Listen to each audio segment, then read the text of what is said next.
Alright, what's going on, guys? It's your boy Scrub here, back again with another video. Hope you guys are having a great day. I know I am. And today's video is going to be a little bit different. As you can tell, it's really long. I was going through my Instagram DMs today, just looking, and I realized I have a metric crap ton of stories from you guys that aren't long enough to be in their own video. So instead, I figured I would put a bunch of good ones that I found that were a little bit short into one video, make it like an hour-long special, and yeah. If you guys like this idea, comment below, sorry, if you want more of them. And if you have story ideas, my Instagram is just at Scrubby. Feel free to send them in. And yeah, without further ado, let's get into some subscriber stories.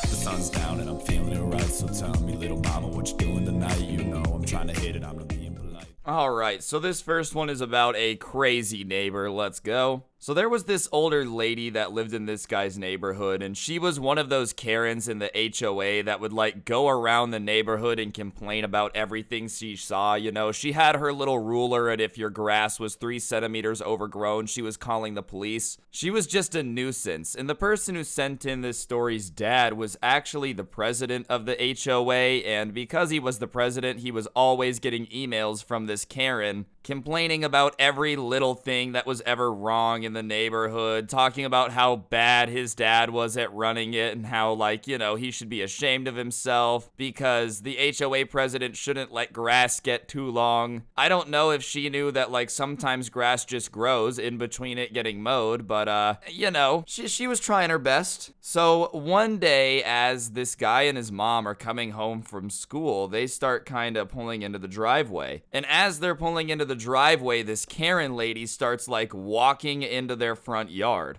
and kind of confronting them. So the mom is like, "What are you doing on my property? Please get off my driveway," which is a pretty reasonable response to like somebody just coming into the area and messing with you. I'm just saying, if somebody comes to my house and started beef, yeah, I would probably be like, "Get off my property."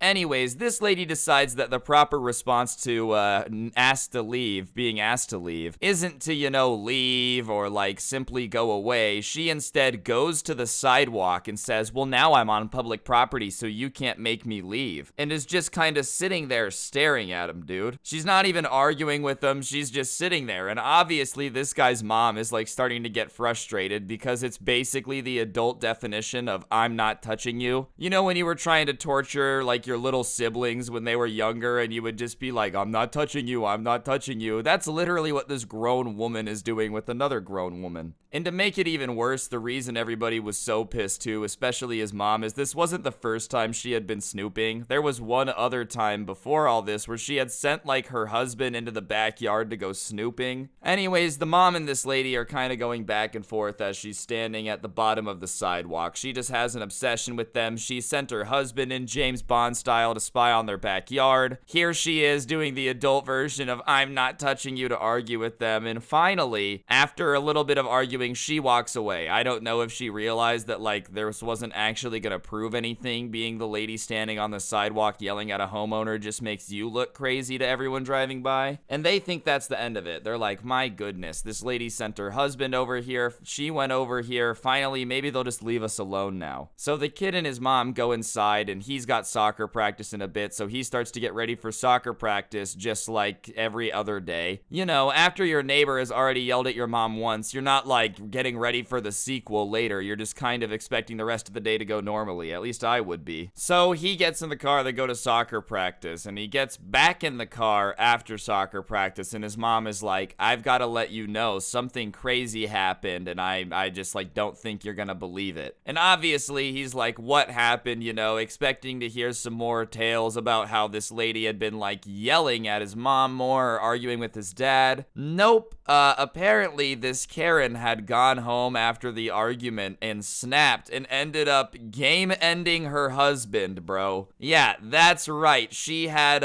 picked up the 9 and got to plapping, if you get what I'm saying.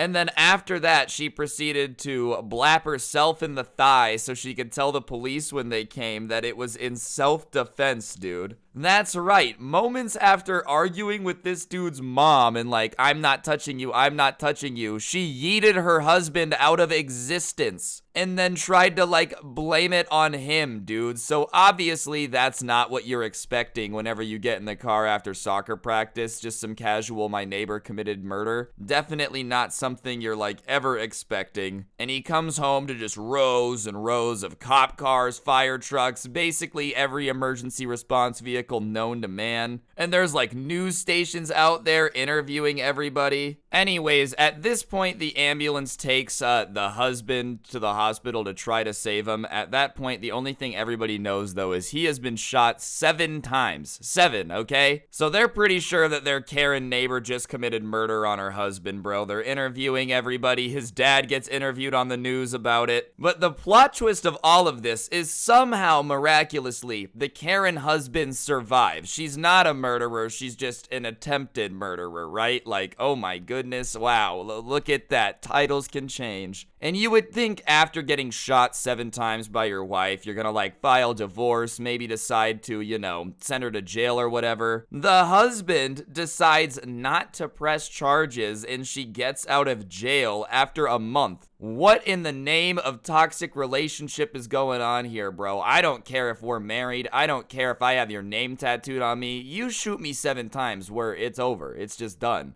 So the lady gets out of jail after a month, bro. And the neighborhood is obviously like scared of her because if she can do that to her husband, she'd have no problem doing that to the president of the HOA. But she was so embarrassed about it that she just ended up moving out, which like honestly, embarrassment seems like the least likely problem. Like, oh man, honey, I just can't believe that all these people think I'm a jerk because I shot you 7 times. I think we need to move. It's probably because you are a jerk. Did you ever think about that one? Realistically, I think the moral of that one is my neighbor wasn't as crazy as I expected, bro. Karen was nuts, but at least I never had to worry about her game ending me, bro. All right, guys, this next story time is one somebody sent in to me about a kid who thought he was a rapper at their school who tried to do a diss track on the teacher in the middle of class, and it went about as good as you think it would be. So I think every school, especially now, has like the kids that swear they're gonna be rappers. Even when I was in high school, we had a couple kids that would like post a few songs on SoundCloud and then start talking about how they're really gonna make it in this industry and leave this crappy city behind and all their haters are gonna regret it. I'm still not really sure what haters most of them were talking about, dude. Like, it's not our fault that you fought the lunch lady and everyone thought you were a jerk for it. Anyways, the person who sent in this story is a senior in high school, and obviously when you're a senior in high school, there's a lot of emphasis on like what you're gonna do next, you know. Like it or not, the reality of being a senior in high school means you gotta pick what you're gonna do. You gotta do something else. You don't gotta like go somewhere else, I guess. You don't have to do anything productive. You just can't stay there. The high school doesn't want like 20-year-olds hanging out there because they can't figure out what to do. And you know, it's just the teacher's jobs to get you thinking that way. It's not supposed to be super personal. And I guess one day in this class, the teacher was just kind of asking all the students what their plans were after high school. And there was this one kid who we're gonna name Bumpkin for the rest of the story because, you know, I feel like using that as a name.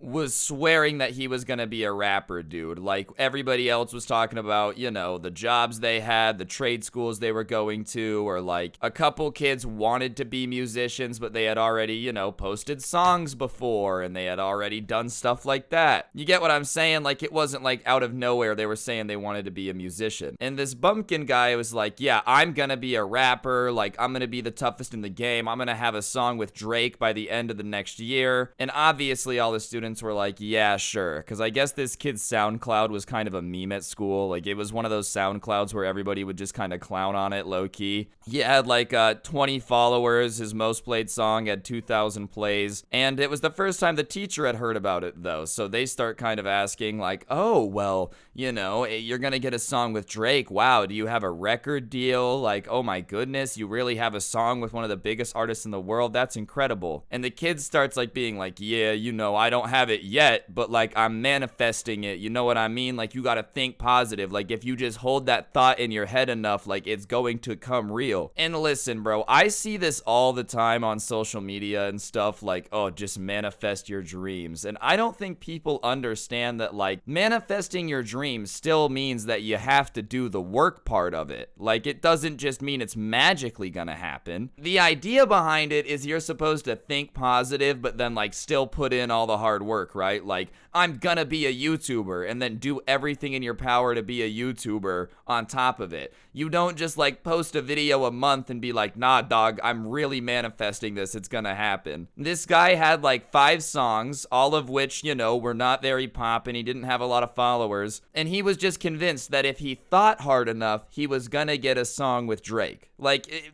no connections, no, oh, I'm working on a new project, nothing. He was just literally thinking that if he just put it out into the universe enough, somehow he was going to get a song with the biggest rapper on the planet. So obviously the teacher just does what the teacher has to do and starts kind of pointing out that like the kid doesn't actually have a plan and he probably should have a backup plan. But when he says the words backup plan to the kid, dude, he immediately is like, what, you don't believe in me? And the teacher is like, no, I'm just saying, like, your plan seems to rely quite a bit on just stuff happening that, you know, you really can't control. And the kid is like, oh, you don't believe in my rap skills. You're just like everybody else. And the teacher is like, no, that's not what I'm saying. He's like, yeah, I'm going to rap right now. You want to see what I can do? And the teacher is just kind of sitting there with this blank look on their face because obviously, like, you don't really know what to do in this situation. It's not every day a student says, hi, let me rap at you to show you that I'm going to get a song with Drake through the power of positive thinking.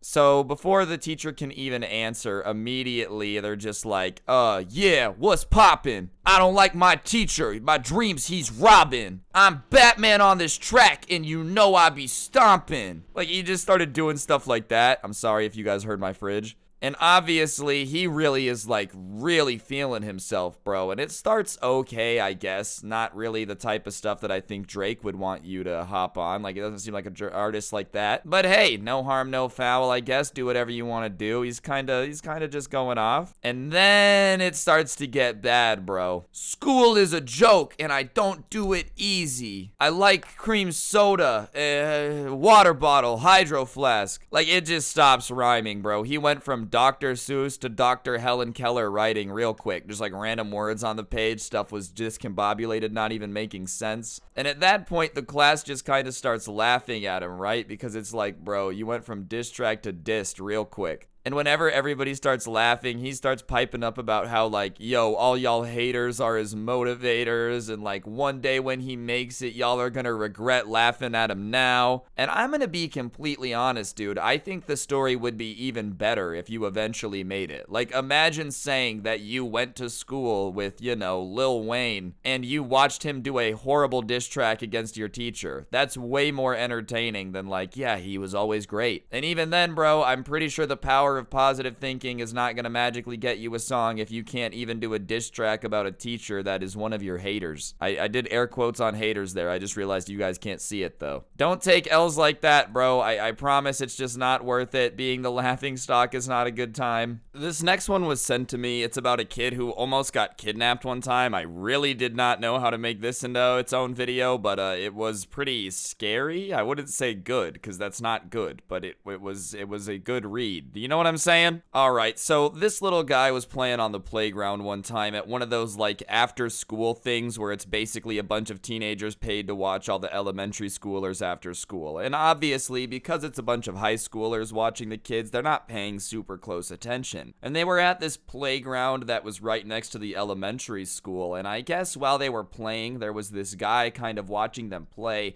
that started gesturing over to this kid. And this kid at the time was like in kindergarten kindergarten. He was 5, so really, really young, and I guess nobody had sat down and given him the stranger danger talk. He says in this message he was an absolute moron, but for some reason, he decides that he's gonna go see what this random guy wants, you know? He keeps telling him to come here, so he starts walking over to the guy, and he gets told that his mom had sent him to pick him up and that they were gonna go home. And obviously, this little kid who doesn't know any better is like, yeah, sure, no problem. And he starts walking off with this dude away from the rest of the group towards the rest of the park. And thankfully, because it was after school, the park was pretty busy, and he's holding the guy's hand, and they're kind of walking towards the parking lot. And at this point, he doesn't know anything is wrong, and the only thing he remembers that really made him realize that anything was wrong was that the guy pulled out like a knife in his other hand and like flicked it out as if to kind of let him know like, hey, don't try to make a move for it. And I guess 5-year-old him was smart enough to realize, hey, knives are bad. Like, not smart enough to realize you shouldn't walk off with a stranger from the middle of a playground, but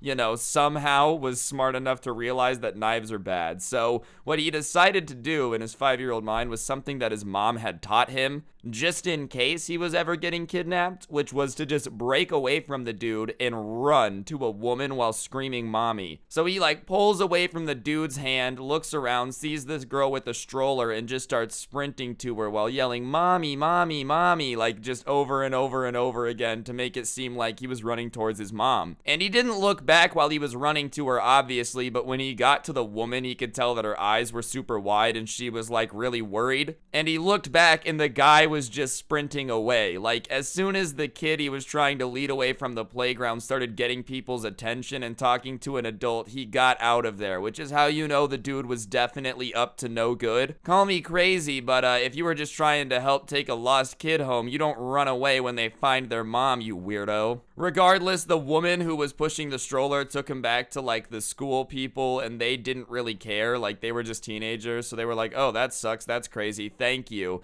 And the mom just didn't feel right, so she ended up like taking the kid home and telling his mom what happened. And apparently after that, he was never allowed to like stay after school in that program thing that was run by teenagers again, which is probably a good idea. You know, if one of the kids that they're in charge of almost gets kidnapped and they're like, accidents happen, then like, no, accidents don't just happen, bro. What are you talking about? You're not allowed to just let little Timmy get kidnapped and call it a day. Y'all are getting paid $7.25 an hour to make sure kids don't get kidnapped, bruh. How weird is it that that's the one thing people are okay like paying really cheap for? Like, oh, we wouldn't want somebody that, you know, knows what they're doing to watch our kids. Let's just take a bunch of 10th graders and pay them dirt cheap wages and expect them to watch our kids all day. Realistically though, I guess this dude ever since then has been crazy paranoid about being kidnapped, and I honestly can't say that I blame him. I feel like once somebody tries to lure you away from a playground with a knife, you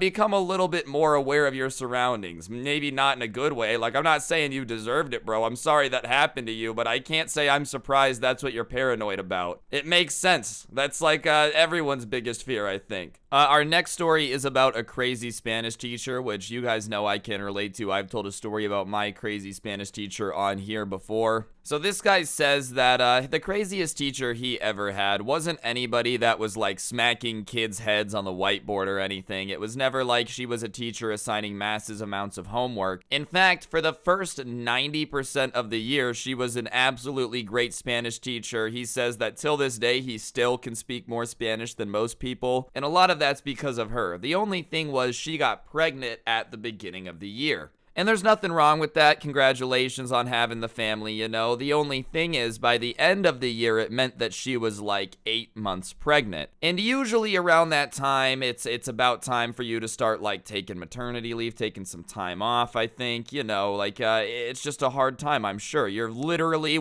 days away from popping a child out of you? I'm sure that's stressful. But because it was close to the end of the year, she was like, nah, I'm riding it out. And because of that, she was just having what pregnant women have, have, which is a lot of hormonal mood swings. I'm not saying that to try to be mean or like, oh, she was having mood swings. It's just a fact that when women are pregnant near the end before they give birth, they have a lot of crazy hormones. And this is when she went from like a Spanish teacher to just one of the most confusing classrooms you've ever been in. Her mood swings would be so confusing that she would like open the class by screaming at everybody for spelling a word wrong on the test that she had taught them and how they were never going to be able to learn Spanish, like screaming at them. And then she would transition into laughing because somebody would like say something funny in return to her being mad at their spelling, and she would be hysterically laughing, like tears falling out of her face. And then right after that, she would just start crying because she's so disappointed in the class's grades. And like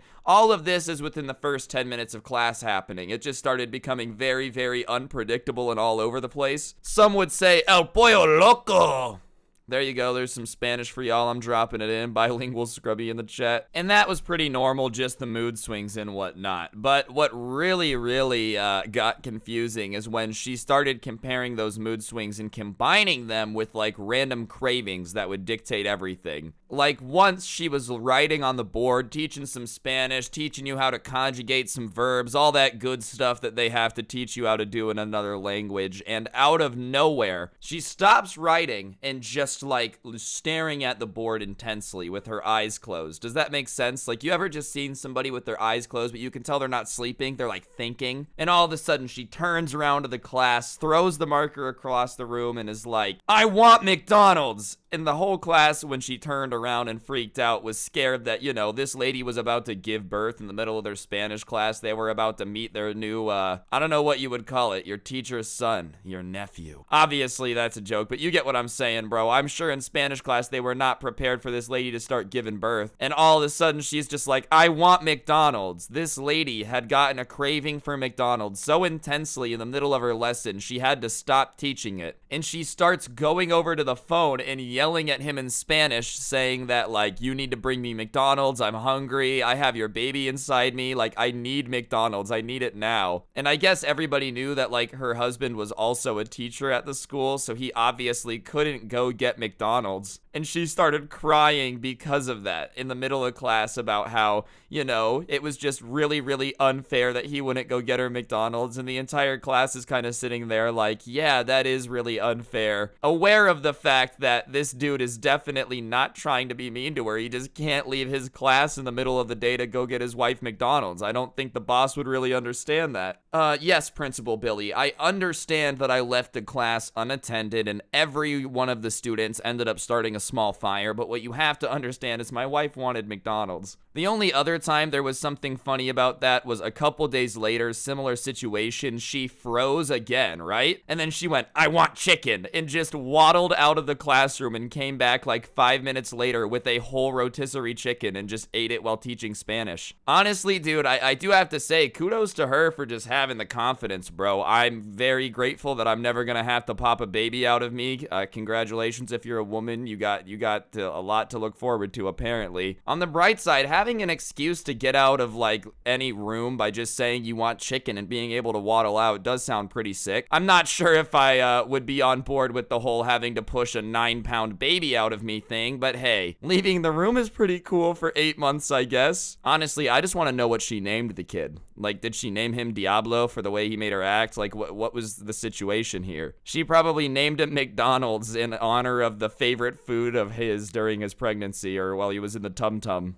All right, ladies and gents, this next one is about how this guy got his worst enemy, which honestly, bro, I love a good villain origin story. You know what I'm saying? So I guess this guy's mom had a company, and one of her employees had a son that was around the same age as her son. So obviously, whenever there was like a work event or whatever, they were kind of forced to pretend to get along, you know? Like whenever your parents have a work friend with a kid around your age. Oh, yeah, you know, little Timmy, yep, you guys will love each other. And like obviously sometimes it's pretty chill, you guys get along, but every now and then there's a work friend that you just are not a big fan of. And on this particular instance, they were having like a party at this kid's house, and so his mom's employee's son, came to his house, and it was kind of his duty to like keep him entertained all night, be a good host, all that good stuff. And at first everything was going good. They were eating pizza, vibing, playing some video games, and all of a sudden the kids started getting like really bossy. Go get me pizza, get me this, get me that, I want that controller, like just being like that. And whenever the person who sent me this would be like, hey man, you know, you're kind of being rude, they would do the whole, well, I'm the guest and the guest gets what the guest wants type of thing, which is the most annoying thing in the planet, bro. I don't know if y'all agree, but like whenever somebody starts kind of abusing the fact that you have to be nice to them, it makes me want to just 720 no scope them with a foot to the nose, pow, Conor McGregor style. And this guy's just being a jerk, but whatever. His mom had told him that he had to be a good host and like he had to do it, so this kid's just kind of chugging along, letting him treat him like garbage. And one time he told him to go get a soda, and it had just so happened to be right after the kid had found his Game Boy. And the person who sent me this was a huge Pokemon fan. Like, obviously, I think everybody who grew up in the last, 20 years has been a big Pokemon fan as a kid. And he was playing Pokemon Emerald, which was on the Game Boy Advanced, and he had this, like, Swampert. He had this whole team that he had spent hours and hours playing. He said his save file at the time probably had, like, 70 hours into it of him just grinding Pokemon, so it was something that he had put a lot of time into. And the kid had like opened it and started looking at his Pokemon, and obviously he was like, go get me a soda, and he went to go get it, but he told him not to do anything too crazy to the Pokemon game. So he goes and gets him a soda, and he comes back up, and the kid is like, yo, there's something wrong with your Pokemon game. And so he picks up the Game Boy and goes to look, and he's back at the start of Pokemon Emerald when you're in the back of that moving truck getting off. The start of the game, and he's like, yo, what happened? And he said, well, I restarted the game so I could pick my own Pokemon, and then I couldn't get your save file back. And immediately, the person who sent me this starts freaking out, like yelling at the kid, are you kidding me? Are you kidding me? For those of you that don't know why that's a huge deal, if you delete a Pokemon save file, it's gone. There is no getting it back. There's no multiple saves. Once it's gone, it's gone. So while he had gone to get a soda for this kid to drink while he was playing his Game Boy, he had deleted the entire save file. Every one of the Pokemon was gone, all 70 hours of work was gone, all the gym badges, literally everything. So obviously he's upset, and he's like, dude, you deleted my Pokemon file, are you kidding me? And the kid wasn't even apologizing. He was like, well, how was I supposed to know that it wasn't gonna da-da-da-da-da? He's like, why would you delete a file in the first place if you didn't know that it was gonna, like, replace mine? And he's like, well, I'm the guest, so it's not like it matters. And at that point, the kid had had enough, and he just started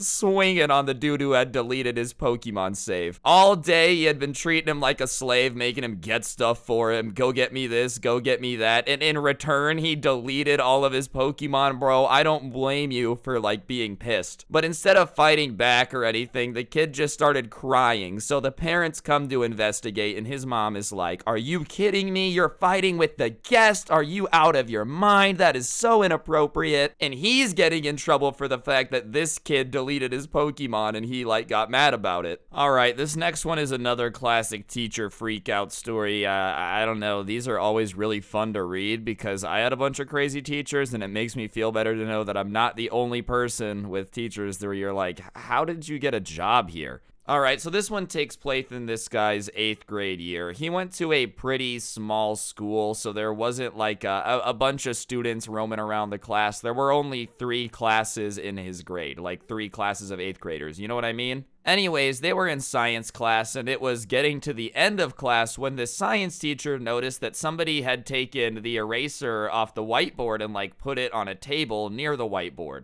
There's not any markers on the table or anything, like it really was just an eraser sitting on the table, and all he would have had to do to pick it up is just kind of like grab the eraser and set it back on the whiteboard. It wasn't like there was a giant mess, it was literally like somebody had just kind of forgotten the fact that, there was something there. And the teacher is like, alright, which one of you guys left this here? And nobody answers. Instead of anybody being like, oh yeah, that was me, my bad, and going up to move it, like honestly, the entire class is dead silent. And the person who sent me this says that that's probably because of the fact that, like, they didn't remember doing it. I don't think I would have ever remembered, you know, leaving an eraser on a table when I was in school. I was barely paying enough attention to know what period it was. If you want me to remember where I left the erasers, good luck. But the entire class was silent. So the teacher at that point is like, all right, I've tried playing good cop. I guess you guys want bad cop. And so he leans over his desk and he's like trying to look all intimidating. And, you know, he starts saying stuff like, if you guys don't want to talk to the law is gonna make you talk. Just cringy stuff like that, as if he's been watching nothing but Law and Order reruns on TV and he's looking forward to getting used all of the lingo that Ice-T taught him. So while he's vibing doing all this, he decides that what he's gonna do to get them to break is he says that none of you are leaving this class until you tell me who moved the eraser. I'm not too sure why this dude was so drastically upset at the fact that an eraser had been moved. Like, I don't know why you would want to keep all these kids in class until somebody found it. It's not even like it got stolen. It just moved 2 feet. Is this really worth it? So this also happens to be, in this particular instance, these kids' period right before lunch on a Friday. So obviously, Friday lunches are very important when you're in 8th grade. It's like the best lunch of the week. And this teacher is basically blackmailing them to either, like, admit who moved the eraser, which none of them know who did, nobody remembers, or they're just not going to be allowed to use any of their Friday lunchtime, which would be tragic, dude. Imagine not getting to be like, yo, it's Friday with the boys at lunch. That's really a travesty. Finally, like, after just tearing all this time out of it, 10 minutes out of their lunch just ripped from them, this troublemaker stands up and he admits to leaving the eraser on the desk. You know what I mean? He says, look, you know, man, I'm a troublemaker. I'm constantly out here causing problems in this class, and I'll tell you right now, I did it. I left the eraser there. But for some reason, the teacher is like not satisfied with this. Even though he's already taking 10 minutes out of this kid's lunch, he just refuses to believe that it's this kid who did it. Regardless of him admitting it, regardless of everything, he's like, no. And for the next 45 minutes, he just holds us in class. And he promises, even after he lets him go after that 45 minutes to go to the next class, that, like, he's gonna get him back. And sure enough, at the end of the day, the entire class is brought in again. They're all told to sit down. And for 2 hours after school, he's just holding them in detention, trying to get them to break. And for 2 hours, nobody comes forward except the troublemaker, because genuinely, I don't think these kids knew who moved it at that point. They just really probably moved it at some point in class and forgot to move it back. But for 3 hours, 45 minutes at lunch and 2 hours at the end of the day, they got detention and were just held the entire class, even after somebody admitted. But the worst part of all of this is the reason he let them go after 2 hours is because his wife was getting home from work. Like, he didn't even figure out who did it. The troublemaker kept admitting it, but he just kept refusing to admit it was that guy, just saying that he had a hunch it wasn't him and that he was just trying to take the fall for the real culprit, as if, yes, the international criminal ring running your school is very hell-bent on moving your erasers. So he never even figured it out. He just wasted 3 hours of their time, and by the time they came back to school on Monday, it was like it never even happened. And what probably happened, bro, is the teacher went home and realized that he was the one that moved the eraser and was like, crap, I can never admit ever that I was actually the person to move it, because these kids would never trust me again. Even though I'm sure giving them 3 hours of detention for something that none of them did already made them not like you, bro. Call me crazy, but I feel like after that detention run, you were already losing your popularity points with all the students. Best of luck, though, G. Alright, guys, I'm gonna interrupt the video for just 1 second. On screen now is a PlayStation gift card. I actually give away a gift card every video here on this channel as a way to just say thank you to everyone who's subscribed with notifications on. If you're not subscribed with notifications on, you might as well hit the button and turn it on, because you're never gonna want to miss an upload, and I'm literally giving away free money. Plus, you're like 30 minutes into this one, so you got nothing to lose. Real talk, if you are one of the people that is already subscribed with notifications on, I really, really do appreciate it. Thank you an absolute crap ton. And yeah, on that note, I will shut up and get into the next story. Thank you all so much, and enjoy. Alright, guys, this last story of the video is a story about just like a weird kid. It's been a long time since I've told one of these, because YouTube demonetized sympathizes them now, but this one's pretty funny. So we all know that one kid that is constantly like starting fights with people, getting himself into drama, and then like acting like the absolute victim whenever that happens. The only difference is usually eventually kids grow out of it. But and this particular story takes place in somebody's 7th grade class with a kid who thought he was a dinosaur and would like walk around and roar at people to get them to stop. So there was this kid that we're gonna call Trevor, like the GTA character, and you know, he was really into dinosaurs. Where this kid lived, it was a situation where everybody from the elementary school went to the same middle school, and from the ages of like 1st grade until, you know, now, he was just obsessed with dinosaurs to the point where he would act like a dinosaur. He refused to, you know, walk around the class like a normal person. He would like stomp around on his tippy toes, which I know sounds like an oxymoron. He would stomp around on his tippy toes to like look like a dinosaur, and whenever somebody would give him a weird look, he would roar at them like "Rah!" But on top of that, whenever he wasn't acting like a dinosaur, it wasn't like he was a really nice guy. He would just constantly pick fights with people. Like one time, this girl came to school with pigtails, and he decided to tell her that it made sense because she was fat like Miss Piggy. And when she got mad at him and started yelling at him and calling him rude, his response was to go "Rah!" and like roar in her face instead of actually replying, which I'm not gonna lie, might actually be a solid response, because what the hell are they supposed to do to that? Like, are you kidding me, Jeremy? Are you really being that rude? Do you have any idea? Rah! Like, oh my god, what? Oh yeah, you're right, bro. I should just leave you alone because you're weird. But that's not the story we're supposed to be talking about. The one that was sent in to me happened in PE in 7th grade.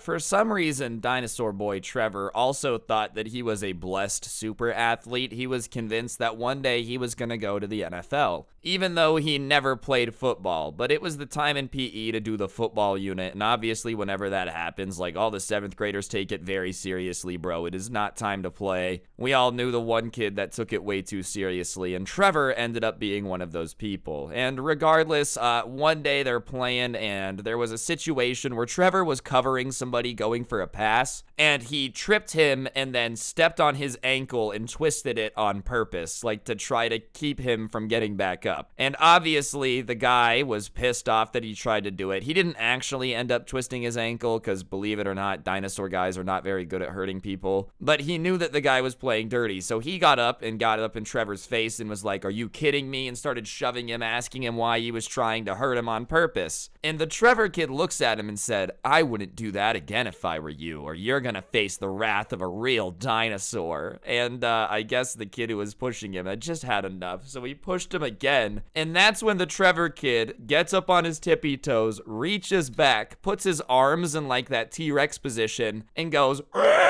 and starts trying to bite the guy. The only problem is, even after all that years of dinosaur practice, Trevor was not very quick at latching out with the jaws. So it very quickly ended up with him on the ground with the guy he tried to beat on top of him, just kind of being like, "What are you doing?" The PE teacher came over to break it up pretty quick, but rumors spread pretty quickly about the fact that this guy had gone full dino and like tried to bite somebody during a fight. And after that, it almost became like a game for people to try to fight him and see if he would bite them. And he loved it. Like, he was super into it too. He loved the fact that people feared being bitten by him. Like, he would kind of snap his teeth at people in line for the water fountain and stuff to like get in front of him because most people were afraid of him. It was just a really weird situation, dude, but it all got shut down when the same kid that he had fought with originally in PE asked him to meet up after school, and he said yes. And I don't want to embarrass Trevor too badly, I'll just put it this way: the video of them fighting after school ended up on World Star, you know? And after that, his whole I'm better than you, acting like a dino thing was stopped. And I will say, nothing humbles you more than getting punched in the face. I know from experience. Anyways, guys, I think that's gonna do it for the video. Hopefully you guys enjoyed. If you want more of these, just kind of collections or shorter stories, be sure to let me know. I had a bunch of fun making it. If you want more content, you can check out my podcast, The Scuffed Cast. Link is down below, along with the link to the intro song if you enjoyed. And if you want to submit your own story, my Instagram is just @Scrubby. Feel free to follow me on there. Send me a story if you want. Twitter's @Scrubby_69. Other than that, the merch link is also down below in the description if you feel like picking that up. It is the coolest merch in the world ever to exist, even though I am a little biased. But yeah, on that note, guys, don't get anyone pregnant. If you do, make sure they're hot, and hopefully I will see you guys all next time with another video. I'm gonna go punch my teacher now. I'll see you guys next time. I'm out. Peace.